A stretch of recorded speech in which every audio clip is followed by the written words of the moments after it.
नमस्कार दोस्तों, मैं अभिषेक फुलवारिया। स्वागत है आप सभी का आपके अपने यूट्यूब चैनल साइंस बाय अभिषेक फुलवारिया पे। दोस्तों, जैसा कि आपको पता है, आपको दिख ही रहा है, बात करने जा रहे हैं 12th बायोलॉजी के चैप्टर संख्या 6, जिसका नाम क्या है? वंशागति का आणविक आधार, यानी molecular basis of heredity. Molecular basis of heredity. सबसे पहले बात करेंगे वंशागति की। शुरुआत यही है, पाठ का नाम ही वंशागति, तो वंशागति देखनी है और एकदम जीरो लेवल से पढ़ रहे हैं। आपको चिंता नहीं करनी कि भाई मैंने आज से पहले कभी वंशागति, डीएनए, जीन कुछ नाम नहीं सुना, कैसे समझना आएगा? बिल्कुल जीरो लेवल से पढ़ रहे हैं, एकदम समझ में आएगा। ठीक है, तो देखिए वंशागति। वंशागति को इंग्लिश में कहते हैं हेरिडिटी। क्या बोलते हैं? हेरिडिटी या हेरिडिटी। तो सबसे पहले देखो, लक्षणों का एक पीढ़ी से दूसरी पीढ़ी में स्थानांतरित होना या ट्रांसफर होना या गमन करना क्या कहलाता है भाई? वंशागति कहलाता है। इसको आप आनुवांशिकता भी कह सकते हो। क्या कह सकते हो? आनुवांशिकता।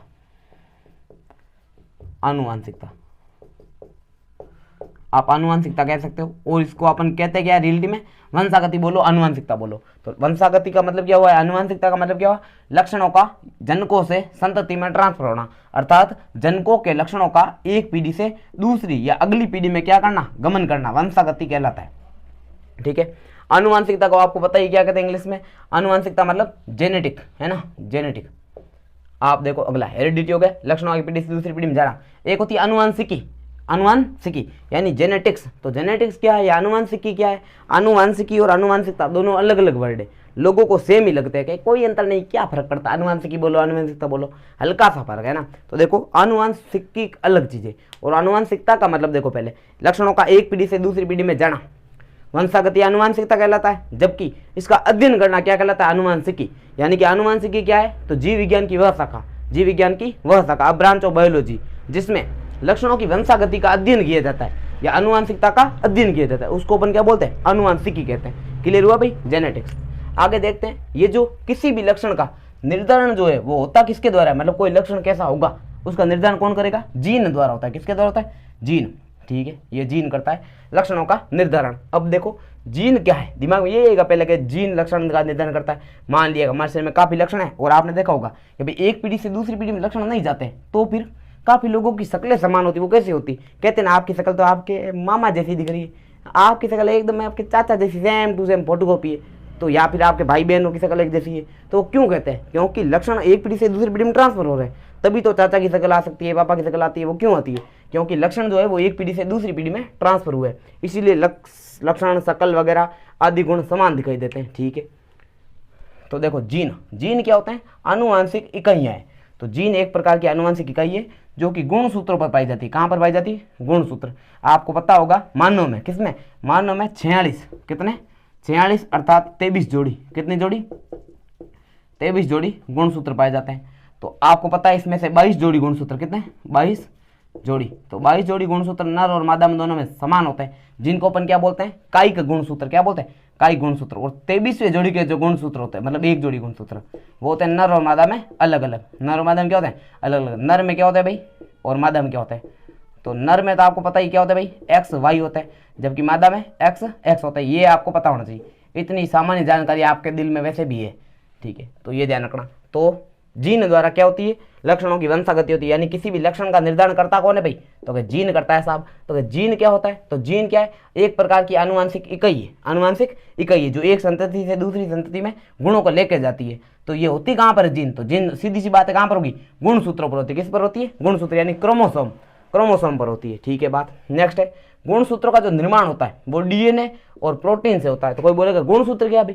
सबसे पहले आपने पूछा वंशागति क्या है, तो लक्षणों का एक पीढ़ी से दूसरी पीढ़ी में जाना। ठीक है, तो वंशागति में जाएगा कौन? तो लक्षण जाएंगे। तो लक्षण किस पर होंगे? तो जीन जो है उसके पास लक्षण होते हैं। अच्छा, ये भी ठीक है, जीन के पास क्या होंगे? लक्षण।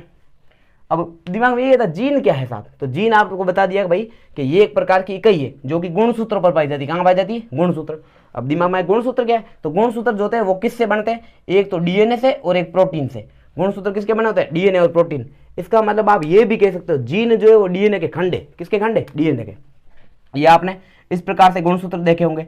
तो ये मान लो ये गुणसूत्र है, यहाँ पर ये जो विशेष पार्ट है, गुणसूत्र मिलके गुणसूत्र बने हुए किसका है? तो ये दो चीजों का बना हुआ है। एक तो है डीएनए का, डीएनए प्लस में क्या होता है? प्रोटीन। ये दोनों मिलके क्या बनाते हैं भाई? गुणसूत्र। तो आप बोलोगे ये डीएनए भी है, प्रोटीन भी है। तो डीएनए के वे खंड, ये डीएनए का एक खंड है, इसको आपने जीन नाम दिया। क्या नाम दिया? जीन। तो आप बोलोगे इसको नाम जीन क्यों दिया, क्योंकि एक विशेष लक्षण का निर्धारण कर रहा है। तो डीएनए के वे खंड जो किसी विशेष लक्षण का निर्धारण करते हैं क्या कहलाते हैं, जीन कहलाते हैं। लो जी, ये भी बहुत बढ़िया बात हो गई ना। अगला देखते हैं, तो डीएनए और आरएनए इन दोनों की फुल फॉर्म आपने कभी जिंदगी में सुनी हो तो डीऑक्सी राइबोज न्यूक्लिक अम्ल और राइबोज न्यूक्लिक अम्ल, या राइबो न्यूक्लिक पटा तो भी सही है ना, गलत नहीं है। तो देखो डीऑक्सी राइबोज न्यूक्लिक अम्ल और राइबो न्यूक्लिक अम्ल या राइबोज न्यूक्लिक अम्ल, तो ये दोनों पीछे क्या आता है, न्यूक्लिक अम्ल। अतः डीएनए और आरएनए को अपन न्यूक्लिक अम्ल कह सकते हैं। क्या कह सकते हैं, न्यूक्लिक एसिड, यानी ये डीएनए और आरएनए दोनों ही क्या है, न्यूक्लिक अम्ल है। ठीक है भाई, ये दोनों पाए कहाँ जाते हैं, तो कभी कोशिका में कहाँ होंगे, केंद्रक में होंगे। कहाँ पर होता है, केंद्रक में, ये ध्यान रखना। जैसे आपने कभी जंतु कोशिका पादप कोशिका देखी होगी, तो पादप कोशिका तो आपको पता ही भाई इस प्रकार की होती है, जिसमें काफी सारे आपने देखे होंगे इस प्रकार से चैम्बर, आयताकार नहीं, आप वर्गाकार, आयताकार कह सकते हैं ना, वर्ग की चारों भुजाएं बराबर होती है। तो पादप कोशिका लगभग इस प्रकार की होती है, उसमें भी एक केंद्रक पाया जाता है। ठीक है, और एक बहुत बड़ी रिक्तिका होती है। बाकी माइटोकॉन्ड्रिया, लाइसोसोम, राइबोसोम वो तो होते ही हैं। ठीक है, और आपने जंतु कोशिका पढ़ी हो इस प्रकार की अंडाकार या गोलाकार होती है, उसमें आपको एक तो बड़ा सा केंद्रक दिखाई देगा। ठीक है, और रिक्तिका तो छोटी होती है, उसमें होती नहीं है। एक आपको माइटोकॉन्ड्रिया दिखाई दे सकते हैं इसमें इस प्रकार से, और आपको अंतःप्रदेवी जालिका दिखाई दे सकती है। काफ़ी सारी चीज़ें आपको दिखाई देती है और काफ़ी सारी चीज़ें होती है ना, राइबोसोम, माइटोकॉन्ड्रिया, लाइसोसोम, ये आपने देख लिया, ये इसका केंद्रक है। ये क्या है साहब, तो क्या केंद्रक है। और आपने केंद्रक में देखा होगा तो इस प्रकार से गुथा हुआ पदार्थ पाया जाता है, जिसको अपन बोलते हैं डीएनए। क्या बोलते हैं, डीएनए। तो मनुष्य में डीएनए पाया जाता है भाई, डीऑक्सी राइबोज न्यूक्लिक अम्ल। तो हमारा कोई पूछे आनुवांशिक पदार्थ क्या है, तो उसका नाम होगा डीएनए। तो क्या आप बोलोगे, अच्छा डीएनए, डीएनए में क्या होता है, तो जीन होता है। क्या होता है, जीन। और डीएनए मिलकर, डीएनए में गुणसूत्र कह सकते हैं ना, तो डीएनए मिलकर क्या बनाता है, डीएनए प्लस प्रोटीन। अभी बताया, डीएनए प्लस प्रोटीन, ये दोनों मिलकर क्या बनाएंगे भाई, गुणसूत्र बनाएंगे। ये गुणसूत्र, और गुणसूत्र के वे भाग जो कि किसी लक्षण का निर्धारण करते हैं वो क्या कहलाते हैं, तो जीन कहलाता है। ये पूरी एक दूसरे से जुड़ी हुई संरचना, ऐसा कुछ नहीं। तो नेक्स्ट अपन बात करेंगे, डीएनए और आरएनए को न्यूक्लिक अम्ल कहते हैं, क्योंकि ये होते ही न्यूक्लिक अम्ल है। तो ध्यान रखना, डीऑक्सी राइबोज न्यूक्लिक अम्ल और राइबोज न्यूक्लिक अम्ल दो प्रकार के न्यूक्लिक अम्ल होते हैं। और ये कहाँ मिलते हैं भाई, तो क्या भाई केंद्रक में मिलते हैं। कहाँ पे मिलते हैं, केंद्रक। ये इसका केंद्रक है, यानी न्यूक्लियस है। ये क्या है, केंद्रक, ये केंद्रक। उसके बाद में यदि अपन बात करें, हाँ, तो ये जो होते हैं वो अम्लीय प्रकृति के होते हैं। कैसे होते हैं, तो कोई पूछ ले न्यूक्लिक अम्ल ये डीएनए आरएनए किस प्रकृति के, तो क्या साहब इतने भी डपोड़ नहीं है कि भाई डीएनए और आरएनए लिख दिया है न्यूक्लिक अम्ल होते हैं, राइबोज न्यूक्लिक अम्ल और राइबोज न्यूक्लिक अम्ल और डीऑक्सी राइबोज न्यूक्लिक अम्ल, तो नाम में अम्ल आ रहा है, अपन सार क्यों ठोकेंगे ना। तो न्यूक्लिक अम्ल अम्लीय प्रकृति का होता है। नेक्स्ट है इनकी खोज, किसकी, न्यूक्लिक अम्ल की खोज, मोस्ट इंपॉर्टेंट, न्यूक्लिक अम्ल की खोज। तो ये जो है वो फ्रेडरिक मिश्र ने की थी। किसने की थी, फ्रेडरिक मिश्र ने। ध्यान रखना, डीएनए और आरएनए की खोज या न्यूक्लिक अम्ल की खोज, डीएनए आरएनए न्यूक्लिक अम्ल, संपूर्ण रूप से न्यूक्लिक अम्ल की खोज जो है वो फ्रेडरिक मिश्र ने की थी। वो भी की थी मवाद कोशिकाओं में। किसमें की थी, मवाद। अब कोई सोचे मवाद क्या है, तो कहीं पे रस्सी वगैरह हो जाती है काफी बार शरीर में, उनको बोलते हैं मवाद कोशिकाएं। तो डीएनए और आरएनए या फिर न्यूक्लिक अम्ल की खोज जो है वो मवाद कोशिकाओं में किसने की थी, फ्रेडरिक मिश्र ने। यह ध्यान रखना। और डीएनए की जो द्विरज्जु की संरचना है वो आपको याद रखना है, वॉटसन और क्रिक ने दी थी। आगे आएगा वैसे भी, फिर भी देख लेते हैं, वॉटसन व क्रिक, इन दोनों ने डीएनए की द्विरज्जु की संरचना दी थी, यानी डबल हेलिकल स्ट्रक्चर दी थी, है ना। ये ध्यान रखना, वॉटसन और क्रिक ने डीएनए की क्या दी, द्विरज्जु की संरचना। और न्यूक्लिक अम्ल की खोज फ्रेडरिक मिश्र ने। उसके बाद में अपन देखेंगे, तथा उन्होंने इसे न्यूक्लिन नाम दिया। तो न्यूक्लिक अम्ल को न्यूक्लिन नाम किसने दिया, न्यूक्लिन। वारे वाह, दोनों एक साथ, न्यूक्लिन है ना। अच्छा, न्यूक्लिन लिख दिया ना, न्यूक्लिन लिखना है। ये न्यूक्लिन नाम दिया था, किसने दिया था भाई, ये दिया है फ्रेडरिक मिश्र ने। तथा इसके बाद में अल्टमान ने इसे न्यूक्लिक अम्ल नाम दिया। तो सीधी सी बात है, न्यूक्लिक नाम किसने दिया है, तो फ्रेडरिक मिश्र ने। खोज किसने की थी, फ्रेडरिक मिश्र ने। किसने की थी भाई, तो न्यूक्लिक अम्ल की खोज फ्रेडरिक मिश्र ने की। इतना ध्यान हो गया, ठीक है। उसके बाद इसको नाम क्या दिया, तो न्यूक्लिन दिया था, लेकिन इसका पूरा क्लीन किसने किया, अल्टमान ने। अल्टमान नाम का एक वैज्ञानिक था, अंडमान नहीं, अल्टमान। तो अल्टमान ने जो है इसे न्यूक्लिक अम्ल नाम दिया। तो अब ठीक है, अब अपन आगे न्यूक्लिक अम्ल पे अभी अपन बात करेंगे डीएनए की, ठीक है। तो शुरुआत अपनी अभी हो रही है पार्ट की बढ़िया तरीके से। डीएनए क्या नाम है, डीएनए, डीऑक्सी राइबोज, राइबो या राइबोज एक ही बात है ना, राइबो लिखो या राइबोज लिखो। तो राइबोज न्यूक्लिक अम्ल, ये ओज क्यों आता है आपको पता है, राइबोज, सुक्रोज, गैलेक्टोज, तो ये सभी कार्बोहाइड्रेट को शो करता है। किसको शो करता है, कार्बोहाइड्रेट। तो कार्बोहाइड्रेट के नाम के अंत में, कार्बोहाइड्रेट के नाम के अंत में क्या था भाई, राइबोज आता है। ये ध्यान रखना, राइबोज नहीं, सॉरी, ओज आता है, ओज, ये ओज, जैसे राइबोज, सुक्रोज, गैलेक्टोज, माल्टोज, ये सारे सुक्रोज, फ्रक्टोज, ग्लूकोज है ना, तो ये सारे क्या होते हैं, कार्बोहाइड्रेट होते हैं। क्या होता है भाई, कार्बोहाइड्रेट। तो कार्बोहाइड्रेट के नाम में क्या आएगा, ओज। तो आपको देखते ही पता चल गया, जैसे ग्लूकोज लिखो, क्या लिखो, ग्लूकोज, आपने लिख दिया जैसे फ्रक्टोज, ठीक है, और भी काफी, सुक्रोज, माल्टोज, लैक्टोज, ये सारे क्या होते हैं, कार्बोहाइड्रेट होते हैं। तो कार्बोहाइड्रेट क्या होता है, ये कार्बन व हाइड्रोजन के बने होते हैं, कार्बन व हाइड्रोजन के। इनका सामान्य सूत्र पूछे तो CXH2O वाई होता है। क्या होता है, CXH2O वाई। इतना अपने काम की नहीं फिलहाल में, तो ये ध्यान रखना, डीएनए फुल फॉर्म याद हो जानी चाहिए, डीऑक्सी राइबोज न्यूक्लिक अम्ल, या डीऑक्सी राइबोज या राइबो न्यूक्लिक अम्ल। नेक्स्ट बात करेंगे, यह डीऑक्सी राइबो न्यूक्लियोटाइडो का बहुलक होता है। अब ये क्या चीज़ है सर, हमें इतना नहीं पता, ये पहले वाला क्लियर करो पूरा, बाकी बाद में। तो ये जो है वो एक प्रकार का पॉलीन्यूक्लियोटाइड है। क्या है भाई, पॉलीन्यूक्लियोटाइड। पोली मतलब क्या होता है, तो पोली सर, पोलियो ना, पोलियो गलत है।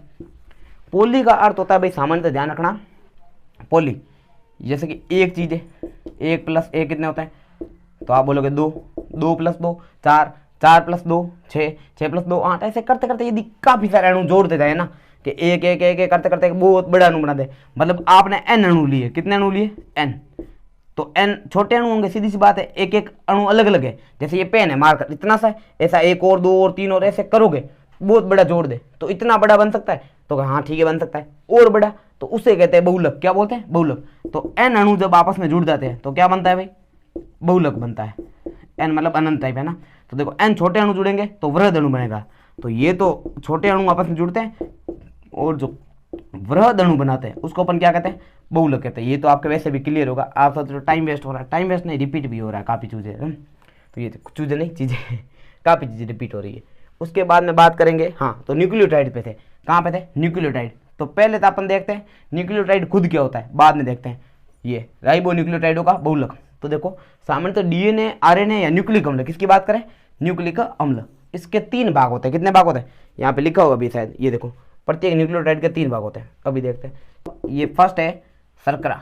क्या है भाई, शर्करा। शर्करा भी कौन सी, तो आप बोलोगे राइबोज। कौन सी, राइबोज शर्करा। तो अगर राइबोज क्या होता है, तो जिसमें 1 ऑक्सीजन हो और 4 कार्बन की विलय हो। ये आप देखो 1 2 3 4, 4 तो कार्बन है और 1 क्या है भाई, ऑक्सीजन। तो टोटल विलय कितने परमाणु, कितने, 5 परमाणु है, इसलिए इसको आप पेंटोज शर्करा भी कह सकते हो। क्या कह सकते हो, पेंटोज शर्करा। अब आप बोलोगे पेंटोज शर्करा, अच्छा मान ली बात, शर्करा का क्या अर्थ है, तो भाई ऐसे कार्बोहाइड्रेट, कैसे, ऐसे कार्बोहाइड्रेट जो स्वाद में मीठे होते हैं, कैसे होते हैं, मीठे, उनको आप क्या बोलोगे, तो क्या शर्करा बोलेंगे, ठीक है। और जो नहीं मीठे हो तो नॉन शर्करा या अशर्करा। तो जो शर्करा है उसको कहते हैं सेकेराइड, और जो अशर्करा है यानी स्वाद में मीठे नहीं, उनको बोलेंगे नॉन सेकेराइड, ठीक है। अब ठीक है, तो नॉन सेकेराइड है या सेकेराइड है, तो ये सेकेराइड है। कैसा, पेंटोज शर्करा, जिसमें 5 परमाणु है।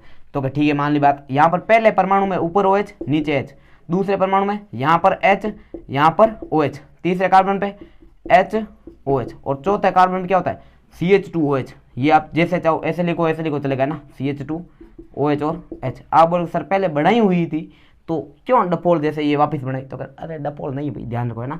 तो ये देखो ये क्यों बढ़ाई वापस, इसमें और इसमें हल्का सा फर्क है। अगर दूसरे कार्बन पर OH हो, अगर दूसरे कार्बन पर OH हो तो आप उसको राइबोज शर्करा बोलोगे। क्या बोलोगे, राइबोज।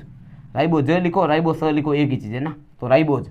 लेकिन आप बोलोगे यहाँ पे मेरे को हाइड्रोजन नहीं दिख रहा है, ऑक्सीजन नहीं दिख रहा है, तो यही तो चीज़ है, ऑक्सीजन नहीं दिख रहा है ना। तो दूसरे कार्बन पर यदि O नहीं हो यानी ऑक्सीजन नहीं हो तो उसको बोलते हैं डीऑक्सी राइबोज। अब क्लियर हुआ, ठीक है। दूसरे कार्बन से ऑक्सीजन का हट जाना, इसीलिए बोलते हैं डीऑक्सी, डी मतलब हटना, तो ऑक्सीजन हट रही है, इसलिए डीऑक्सी राइबोज। तो आप देखते हो डीएनए की फुल फॉर्म क्या है, डीऑक्सी राइबो न्यूक्लिक अम्ल। इसका मतलब आरएनए में क्या होगा, राइबो न्यूक्लिक अम्ल, मतलब संरचना ये है। तो आरएनए बनाना हो तो यहाँ पर ऑक्सीजन रखना है, और यदि डीएनए बनाना हो तो यहाँ पर ऑक्सीजन नहीं रखना है, ये क्लियर चीज़ है। उसके बाद देखो, तो ये हो गया कि यह जो है वो डीऑक्सी राइबो न्यूक्लियोटाइडों का बहुलक है। अच्छा बहुलक समझ में आ गया, लेकिन अभी दिक्कत ये है, राइबो न्यूक्लियोटाइड, न्यूक्लियोटाइड क्या होते हैं ये नहीं पल्ले पड़ रहा है। तो शर्करा क्लियर हुई, तो ठीक है। तो पहली चीज़ है शर्करा। दूसरा नाम देखो, दूसरा होता है नाइट्रोजनी सारक। क्या होता है, नाइट्रोजनी सारक। तो अच्छा नाइट्रोजन सारक क्या होता है, तो इसमें 3 सिरे या पहला जो कार्बन है उसका यदि OH जो है वो हट जाए, OH हट जाए, मतलब ये जो है यहाँ पर नाइट्रोजनी सारक आकर जुड़ जाए, हाइड्रोजन H हटे या OH हटे जो भी हो, उससे हटकर यहाँ पर इसको यहाँ पर कुल मिला के यहाँ पर नाइट्रोजनी सारक जुड़े पहले सिरे पर, यानी कि तो पहले कार्बन पर, तो नाइट्रोजनी सारक आकर जुड़े। तो जब शर्करा शर्करा प्लस नाइट्रोजन निसारक, ये पहले शर्करा थी, जुड़ा क्या नाइट्रोजन निसारक।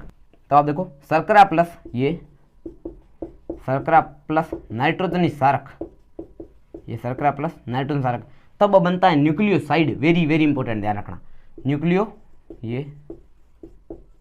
न्यूक्लियोसाइड। तो कोई पूछे न्यूक्लियोसाइड क्या है, तो शर्करा में जब ये शर्करा पहले थी, यहाँ पर पहले सिरे पर या फिर 1 कार्बन पे C1 पे नाइट्रोजन निसारक आकर जुड़ जाता है, तो उसको अपन क्या बोलते हैं, नाइट्रोजन निसारक के जुड़ने से न्यूक्लियोसाइड बनता है। क्या बनता है, न्यूक्लियोसाइड। आप ध्यान रखना, सारक के जुड़ने से साइड बना, ठीक है। अब जब न्यूक्लियोसाइड ये बन चुका है, अब ये क्या है, न्यूक्लियोसाइड है, तो ठीक है। अब इसके 5 डेज सिरे पर, तो जब इस 5 डेज सिरे पर PO4 यानी कि फॉस्फेट आकर जुड़ता है, तो उसको अपन बोलते हैं न्यूक्लियोटाइड। तो अच्छा अब ठीक है, पहले शर्करा थी, शर्करा में हमने पहले सिरे पर नाइट्रोजन निसारक जोड़ा, तो उसको बोला न्यूक्लियोसाइड, ठीक है। और जब इसके 5 डेज या अंतिम सिरे पर हमने क्या जोड़ दिया, फॉस्फेट समूह PO4, तो हमने इसका नाम क्या दिया, तो अपने इसको बोले न्यूक्लियोटाइड। तो 2 वर्ड क्लियर हुए, शर्करा प्लस नाइट्रोजन निसारक, न्यूक्लियोसाइड। और यदि न्यूक्लियोसाइड, अब देखो अपन ये फॉस्फेट समूह जो है ना, वो हमेशा नाइट्रोजन निसारक के जुड़ने के बाद में जोड़ते हैं। तो शर्करा थी, नाइट्रोजन निसारक जोड़ा, तो क्या बना, न्यूक्लियोसाइड। अब इस न्यूक्लियोसाइड में अपन क्या जोड़ रहे हैं, फॉस्फेट समूह, तो क्या बोलेंगे, न्यूक्लियोटाइड। आप देखो, तो आप लिखेंगे न्यूक्लियोसाइड, क्या लिखोगे, ये न्यूक्लियोसाइड प्लस फॉस्फेट समूह PO4 लिख सकते हो, या फिर सीधा लिख सकते हो फॉस्फेट समूह, ये फॉस्फेट। तो फॉस्फेट आकर जुड़ता है, तब अपन को क्या बोलते हैं, न्यूक्लियोटाइड, ये न्यूक्लियोटाइड। अब आपके क्लियर हो रहा होगा धीरे धीरे। तो न्यूक्लियोटाइड बन गया।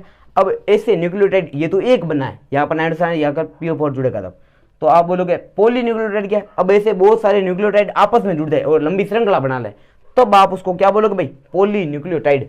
यानी कि ये लाइन क्लियर होती है, ये जो है डीऑक्सी राइबो न्यूक्लियोटाइड, तो ये एक प्रकार का डीऑक्सी, यहाँ पर ऑक्सीजन नहीं होना चाहिए, डीऑक्सी राइबो न्यूक्लियोटाइड बन गया। अब इस राइबो न्यूक्लियोटाइड के बहुत सारे अणु आपस में जोड़ दें, तब जाकर बनेगा बहुलक। क्या बनेगा, बहुलक। और उसको आप दोगे DNA नाम, क्या नाम दोगे, DNA। और यदि RNA होता तो कोई फर्क नहीं, यहाँ पर ऑक्सीजन उपस्थित होता, बस इतना ही फर्क है, ठीक है। उसके बाद देखो DNA की लंबाई, किसकी लंबाई, DNA की लंबाई। कोई पूछे DNA की लंबाई कितनी है, तो देखो DNA की जो लंबाई है वो न्यूक्लियोटाइडों की संख्या पर निर्भर करता है। मतलब यहाँ पर न्यूक्लियोटाइड ऐसे कितने आकर जुड़े, तो आप बोलोगे न्यूक्लियोटाइड मतलब नाइट्रोजन निसारक की संख्या भी बोल सकता हूँ, बिल्कुल कह सकते हो, क्योंकि जितने ज़्यादा न्यूक्लियोटाइड होंगे उतने ही तो ज़्यादा नाइट्रोजन निसारक होंगे उसमें, सीधी सी बात है ना। तो नाइट्रोजन निसारकों की संख्या कब बढ़ेगी, जब न्यूक्लियोटाइड अधिक होंगे। तो आपको या तो ध्यान रखना है कि भाई DNA की लंबाई कब बढ़ती है, तो या तो नाइट्रोजन निसारक अधिक होंगे या फिर न्यूक्लियोटाइड अधिक होंगे, क्योंकि न्यूक्लियोटाइडों के जुड़ने से ही DNA बना है, ठीक है। तो आप देखो DNA की लंबाई न्यूक्लियोटाइडों की संख्या पर निर्भर करती है, ठीक है। तो अब आप देखो कुछ जीवाणुभोजी वगैरह के DNA में न्यूक्लियोटाइड की संख्या दे रखी है। तो देखो एक जीवाणुभोजी है, क्या है प्रकार का जीवाणुभोजी, जो जीवाणु का भक्षण करता है, तो उसमें नाम है उसका, देखो 5 × 174, ये उसका नाम दे रखा है जीवाणुभोजी का, 5 × 174। उसमें न्यूक्लियोटाइड कितने होते हैं, तो 5386 होते हैं। कितने होते हैं, 5386 या 5386 न्यूक्लियोटाइड होते हैं। नहीं रटने कोशिश करना, मानव वाली याद रख लीजिए ना, ये मानव के याद जरूर लिख लेना। तो जीवाणुभोजी 5 × 174 में कितने न्यूक्लियोटाइड होते हैं, 5386 होते हैं। और जीवाणुभोजी लेमड़ा, क्या नाम है, लेमड़ा में कितने होते हैं, 48502, यानी 48502। ये लिखो सार युग्म। तो सार युग्म बोलो नाइट्रोजन निसारक कब आकर जुड़ेगा, सीधी सी बात है, नाइट्रोजन निसारक युग्म तब जुड़ता है जब न्यूक्लियोटाइड या न्यूक्लियोसाइड हो। तो न्यूक्लियोसाइड बोलो इनकी संख्या और नाइट्रोजन निसारक की संख्या बराबर ही होगी, ठीक है। तो नाइट्रोजन निसारक कब आकर जुड़ेंगे भाई, तो ये आकर जुड़ेंगे जब न्यूक्लियोसाइड होगा। तो न्यूक्लियोसाइड बोलो, न्यूक्लियोटाइड बोलो, इनकी संख्या बढ़ने पर DNA की लंबाई बढ़ती है। तो DNA की लंबाई में 5 × 174 बोले तो आपको ध्यान रखना है 5386 न्यूक्लियोटाइड होते हैं, ठीक है। जीवाणुभोजी लेमड़ा पूछे, क्या पूछे, लेमड़ा, तो आपको ध्यान रखना 48502। BP मतलब बेस पेयर, क्या नाम है, बेस पेयर सार युग्म। ई कोलाई, इस एस्टेरेसिया कोलाई है ना, तो एस्टेरेसिया कोलाई में कितने होते हैं, तो 4.6 × 10⁶ BP, 4.6 × 10⁶ BP। BP मतलब बेस पेयर यानी सार युग्म। और यदि मनुष्य की बात करें तो मनुष्य के अगुणित DNA में, मनुष्य के अगुणित DNA में 3.3 × 10⁹ BP होता है। ये ध्यान रखना, मनुष्य में कितने DNA की लंबाई होती है, ये कितने सार युग्म पाए जाते हैं, तो 3.3 × 10⁹। और ऊपर से आपके ऑप्शनल क्वेश्चन आने वाला है, टिक करने वाला है, तो जरूर दे सकता है ये प्रश्न, ध्यान रखना। तो मनुष्य में अगुणित DNA में कितना होता है, 3.3 × 10⁹ बेस पेयर होते हैं। नेक्स्ट बात करते हैं, अभी आप शुरू करते हैं रियलिटी में पॉली न्यूक्लियोटाइड श्रृंखला या DNA वगैरह सब बने कैसे होते हैं। तो हालांकि आपको थोड़ा नॉलेज पहले ही दे दिया, अब रियल टीम देना यहाँ पे था पहले ही दे दिया, ठीक है। चलो कुछ नहीं देखते हैं, पॉली न्यूक्लियोटाइड श्रृंखला। तो साहब ये क्या होती है, नाम से पता चल रहा है पॉली न्यूक्लियोटाइड। पहले आप देखो, आपने एक शर्करा ली, ताजी मत वाली शर्करा थी जिसमें एक ऑक्सीजन था, 4 कार्बन परमाणु थे, पेंटोज शर्करा थी। आपने शर्करा के पहले सिरे पर क्या जोड़ा, नाइट्रोजनी सारक। तो नाइट्रोजन सारक जोड़ा, आपने बोला शर्करा प्लस सारक बराबर न्यूक्लियोसाइड, क्या नाम दिया, न्यूक्लियोसाइड। और जब उस न्यूक्लियोसाइड में शर्करा ले ली, सारक जोड़ दिया, उसमें न्यूक्लियोसाइड बन चुका है। अब इस सिरे पर यानी 5D सिरे पर आपने सारक के साथ साथ अब क्या जोड़ दिया है, आपने अभी जोड़ दिया है ये नाम क्या है उसका, फॉस्फेट समूह। तो जब शर्करा सारक पहले से था यानी न्यूक्लियोसाइड पहले से था, उसमें आपने फॉस्फेट समूह जोड़ा तो उसका नाम क्या दिया, न्यूक्लियोटाइड। और ऐसे न्यूक्लियोटाइड बहुत सारे आपस में जुड़ गए तो नाम क्या दिया, पॉली न्यूक्लियोटाइड। वेरी गुड, सब समझ में आ रहा है, बहुत होशियार हो गए भाई। तो आप देखो, प्रत्येक पॉली न्यूक्लियोटाइड 3 भाग होते हैं, अभी बताया था कितने भाग होते हैं, 3। अच्छा तीसरा नहीं बताया, तीसरा फॉस्फेट समूह, क्या नाम है, फॉस्फेट समूह। तो ये तो पहला भाग का नाम आपको दे रखा है पेंटोज शर्करा, दूसरा का नाम क्या है, नाइट्रोजनी सारक, तीसरा का नाम क्या है, फॉस्फेट समूह। क्या नाम है, फॉस्फेट समूह। तो पेंटोज शर्करा जो होती है उसमें कितने, 5 कार्बन युक्त, 5 कार्बन युक्त एक शर्करा होती है। तो पेंटोज शर्करा कितने कार्बन युक्त, 5। आप बोलोगे सर अभी तो 4 बताए हैं, तो 4 तो वले में है, 1 2 3 4, 4 किस में, वले में। एक ऊपर CH2OH लिखा हुआ है, ये देखो एक कार्बन यहाँ पर, 2 3 4, एक CH2OH वाला एक्स्ट्रा है, तो 5 कार्बन युक्त क्या होती है, एक शर्करा होती है। कौन, पेंटोज शर्करा। अब आप बोलोगे राइबोज में 5 कार्बन होता है, ये ठीक है। अगला तो राइबोज शर्करा में एक दूसरे, मतलब राइबोज शर्करा में दूसरे कार्बन, अभी बताया था, यदि ये जो राइबोज शर्करा है इसमें से दूसरे कार्बन का ऑक्सीजन समूह हटा दिया जाए तो डीऑक्सी राइबोज बनती है। क्या बनती है, डीऑक्सी राइबोज। और उसी से अपना क्या बनता है, DNA। तो राइबोज शर्करा में दूसरे कार्बन पर उपस्थित OH समूह के ऑक्सीजन को निकालने पर या निकलने से डीऑक्सी राइबोज बनता है, जो कि DNA का निर्माण करता है। किसका, DNA का। तो ये चीज़ थी अपनी। अब आप देखोगे सर ये PO4 क्यों लिखा है, हमने तो कहीं कहीं पे H भी देखा इसके साथ। तो आप देखो ये जो फॉस्फेट है उसमें फॉस्फोरिक अम्ल या फॉस्फोरस अम्ल का यूज होता है, H3PO4। किसका यूज होता है, H3PO4। संरचना कैसे होती है, तो ये फॉस्फोरस होता है, इसमें 3 तो होते हैं, 4 ऑक्सीजन होते हैं, तो 3 OH लगा देते, एक तो बना देते डबल बॉन्ड O, एक OH, ये दूसरा OH और ये तीसरा OH। तो फॉर्मूला क्या बना, 1 2 3 H3, P कितने, ये P1 और O कितने 4, तो H3PO4, ये फॉर्मूला बनता है। 1 मिनट का ना, देखो अभी आगे। तो ये H3PO4 जुड़ा कैसे होता है, तो ये इस प्रकार से। हाँ, और ये भी आपको दिमाग में काफ़ी बार सताता होगा कि भाई 3 नाम क्यों लिखते हैं और 5 नाम क्यों लिखते हैं, ये भी आपको क्लियर कर देता हूँ। दोनों यूज होते क्यों हैं, 3 और 5 का लफड़ा क्या है पूरा, तो आप देखो क्या है। 1 मिनट है ना, 1 मिनट, ये रहा मार्कर, कहाँ गए, जेब में पड़ा है, यूँ ढूंढ रहा है, घर में छोरा गांव में ढिंडोरा है ना। अब आप देखो, तो आप देखो ये एक प्रकार का DNA क्या है, DNA मतलब न्यूक्लियोटाइड है। न्यूक्लियोटाइड क्या होगा, यहाँ पर होगा नाइट्रोजनी सारक, ठीक है, यहाँ पर हाइड्रोजन, यहाँ पर हाइड्रोजन, यहाँ पर भी हाइड्रोजन। अगर DNA है तो दोनों हाइड्रोजन होंगे, RNA है तो यहाँ पर O होगा, जो कि अभी नहीं लिखना, DNA की बात कर रहे हैं। यहाँ पर H और OH होगा, ठीक है। यहाँ पर क्या होगा, तो यहाँ पर तो H होगा, यहाँ पे CH2OH अभी बताया, क्या बताया, CH2OH। तो ये एक प्रकार का न्यूक्लियोटाइड है। दूसरा न्यूक्लियोटाइड और इसके पास में रख के देखते हैं, ठीक है। तो यहाँ पे लिख देता हूँ ये CH2OH, ये थोड़ा नीचे लिख देता हूँ, ठीक है। ये लिख दिया जैसे CH2OH, साथ में आपने लिख दिया है ये CH2OH किस पे जुड़ा होगा, सीधी सी बात है, इस वले पे जुड़ा होगा ना, ये वले, इस प्रकार से। आप देखोगे यहाँ पे भाई नाइट्रोजनी सारक कितने होते हैं, क्या होते हैं वो भी बताएंगे। ये हाइड्रोजन क्योंकि DNA है, यहाँ पर हाइड्रोजन, यहाँ पर OH और यहाँ पर हाइड्रोजन। तो ये आपको 2 जोड़ के बता रहा हूँ, ठीक है।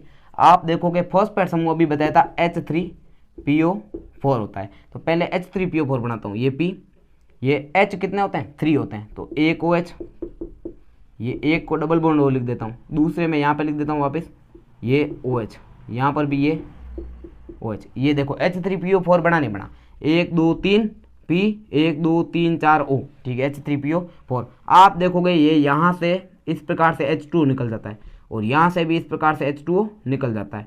तो यहाँ से H2O और यहाँ से भी H2O निकल गए। आप देखो बनेगा क्या, संरचना देखते पहले, है ना। ये ऑक्सीजन यहाँ पर इस प्रकार से, यहाँ पे ये CH2, सीधी सी बात है CH2 ही रहता है, ठीक है। और यहाँ पर जो OH है वो अगले फॉस्फेट के साथ निकल जाएगा, तो यहाँ पे ऑक्सीजन बचेगा, खाली क्या बचेगा, ऑक्सीजन, क्योंकि OH में से H हटता है। आप देखोगे यहाँ पर ये देख सकते हो, ये CH2OH है, यहाँ से हटता क्या H, तो ये H हटेगा, यहाँ पे क्या बचेगा O, ठीक है। यहाँ पर आप देखोगे वही H रहेगा, यहाँ पर H का H पड़ा रहता है, O आ जाता है, क्या जाता है, और उससे जुड़ता कौन है, ये फॉस्फोरस, उससे क्या होगा, एक डबल बंद, एक इधर OH, एक यहाँ पर वापस आप देखोगे CH2 और ये, अच्छा सॉरी, ये O जुड़ेगा, है ना, क्योंकि H हट गया, OH हट गया, यहाँ पे O ये जुड़ गया, और यहाँ पे CH2, और इस CH2 पे वापस वही रिंग, यहाँ पर हाइड्रोजन, ये इस प्रकार से ऑक्सीजन, ये आप देखोगे ये इस प्रकार की संरचना आपको वापस देखने को मिलेगी, ठीक है। अब आप देखो ये ऑक्सीजन, यहाँ पे वही नाइट्रोजन क्षारक, ठीक है, यहाँ पे हाइड्रोजन, यहाँ पर हाइड्रोजन हाइड्रोजन हाइड्रोजन, और यहाँ पे वापस H है, ये H नीचे जो भी श्रृंखला होगी उसके वापस फॉस्फेट समूह से जुड़ जाएगा, तो यहाँ पर वापस हो जाएगा। तो इस प्रकार की एक लंबी श्रृंखला बनती है जिसको अपन बोलते हैं DNA, क्या बोलते हैं, DNA।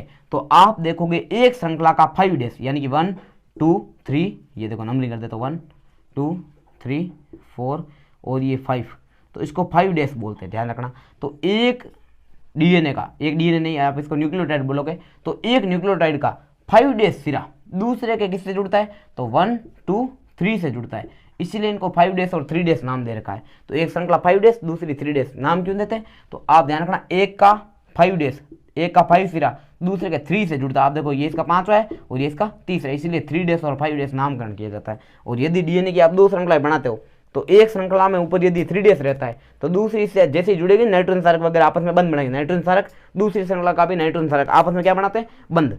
तो जब संरचना बनती है तो एक पे यदि यहाँ पर 5 डेज मुक्त है तो दूसरे पे 3 डेज मुक्त होता है, ये ध्यान रखना। ये इस प्रकार के आपने श्रृंखला देखी होगी काफ़ी बार DNA की वगैरह की, है ना। तो उसमें एक पर 5 डेज बनाते हैं, दूसरे पे 3 डेज बनाते हैं। और ऊपर यदि आप देखोगे यहाँ पर 5 डेज मुक्त है, कौन सा मुक्त है, 5 डेज ये वाला, तो नीचे आप देखोगे सीधी बात है 3 डेज मुक्त रहेगा, इसीलिए 5 डेज 3 डेज लिखते हैं। यानी ये लाइन यहाँ से शुरू होती है, यूँ इस प्रकार चलती है, तो यहाँ पे 3 डेज लिखोगे और यहाँ पे 3 डेज से शुरू है तो 5 डेज लिखोगे। ये चीज़ आपके क्लियर हो जानी चाहिए, ठीक है। उसके बाद में नेक्स्ट बात, हालांकि ये कंप्लीट है, फिर भी नाइट्रोजन क्षारक 4 प्रकार के होते हैं। कितने प्रकार के, DNA में 4 होते हैं, ठीक है, देख लो। ये है नाइट्रोजनी क्षारक, नाइट्रोजनी क्षारक, तो इसके 2 भाग हैं, इनको 2 प्रकार के नाइट्रोजन क्षारक में बांटा गया है। एक है प्यूरिन, क्या नाम है, प्यूरिन, प्योर है बेचारे। दूसरा है पिरीमिडिन, क्या नाम है, पिरीमिडिन। ये इनमें पाई जाने वाली विषम चक्रीय वलय के आधार पर इनका नामकरण है। एक है प्यूरिन, एक है पिरीमिडिन। जिसमें पिरीमिडिन जैसी संरचना उसको पिरीमिडिन कहते हैं, और जिसमें प्यूरिन जैसी संरचना उसको बोलते हैं प्यूरिन। तो ये है प्यूरिन में आपको 2 याद रखना है, एक है एडिनिन, क्या नाम है, एडिनिन, और दूसरे का नाम है ग्वानिन, क्या नाम है, ग्वानिन। तो एडिनिन और ग्वानिन दोनों कैसे होते हैं, प्यूरिन। जबकि थायमिन और साइटोसिन, क्या नाम है, ये है थायमिन, और एक है साइटोसिन, क्या नाम है, साइटो लिखा हुआ मिले, साइटो लिखा हुआ मिले, एक ही चीज़ है, ये साइटोसिन लिख देते हैं, साइटोसिन। तो ये एडिनिन, ग्वानिन, थायमिन, साइटोसिन, तो 4 प्रकार के नाइट्रोजन क्षारक DNA में पाए जाते हैं। किसमें, DNA में। इस नाम क्या है, तो एडिनिन, ग्वानिन, थायमिन और साइटोसिन। उसी प्रकार से RNA में भी 4 होता है। किसमें होता है, RNA, ये RNA, उसमें भी कितने होते हैं, 4। तो आप बोलोगे सेम है, तो फिर अंतर क्या है, तो उसमें अंतर ये, थायमिन की जगह पर यूरेसिल होता है, क्या होता है, यूरेसिल। तो ये मोस्ट इंपॉर्टेंट है, बाकी कॉमन है, सेम टू सेम। तो ये था आज का अपना बेसिक, एकदम 0 लेवल से शुरू किया था, और छोटा सा वीडियो बनाया आधे घंटे का, है ना, आधा घंटा का ये। और यदि डिटेल में फुल वीडियो देखना चाहते हो और भी एक्स्ट्रा वीडियो, तो अगला पार्ट बढ़ा दूंगा मैं, ये पार्ट फर्स्ट रह जाएगा, ठीक है, ये हो जाएगा पार्ट फर्स्ट। अगले वीडियो के लिए लाइक और सब्सक्राइब जरूर करें, वीडियो अच्छा लगा हो तो कमेंट करें। बहुत बहुत धन्यवाद, थैंक यू।